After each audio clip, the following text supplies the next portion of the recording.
With this climb up, he came under increased scrutiny. After the second debate last month, the former president attacked him on social media as a birdbrain, and Ms. Haley accused his campaign of sending bird cages and birdseed to her hotel. While Mr. DeSantis has faced attacks his opponents on the debate stage, including some from Ms. Haley, he has largely refrained initiating heated exchanges. This was a stance that continued his long-standing insistence that the primary was a two-candidate contest between two candidates, him and Mr. Trump. But Ms. Haley's rise and her decision to focus her fire on the Florida governor has forced the DeSantis campaign and its allies into a clear recalculation. Mr. DeSantis' super PAC, Never Back Down, reported this week that it had spent nearly $1 million on Ms. Haley after dedicating just $29,000 to anti-Haley messaging in the first half of the year. The latest exchanges were spurred by dueling television appearances over the weekend on the deepening humanitarian crisis in Gaza.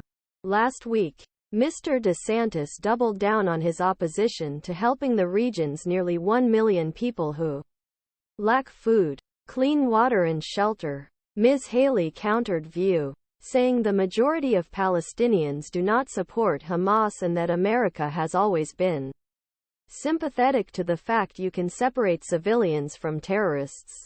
This week's ad for Never Back Down combined clips of Ms. Haley with comments by Mr. DeSantis criticizing her in an NBC interview.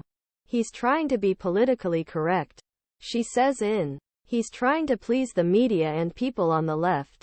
Spokespeople for both Mr. DeSantis' campaign and Never Back Down argue that their criticisms of Ms. Haley are accurate. As governor, Ms. Haley has occasionally stated that the United States should be a country that welcomes immigrants and refugees. In 2015, she supported faith groups' efforts to resettle people in South Carolina. But Ms. Haley took an aggressive stance against resettlement of Syrians in her state after the terrorist attacks in Paris that year, citing intelligence gaps that could complicate investigation process.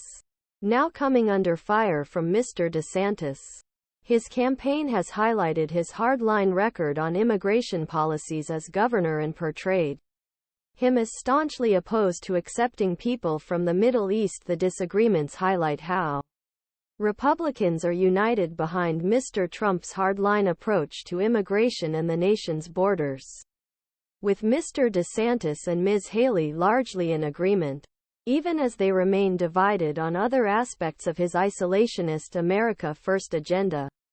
Calls to keep refugees out of conflict zones. It seems unlikely that Gaza refugees will go to the United States anytime soon.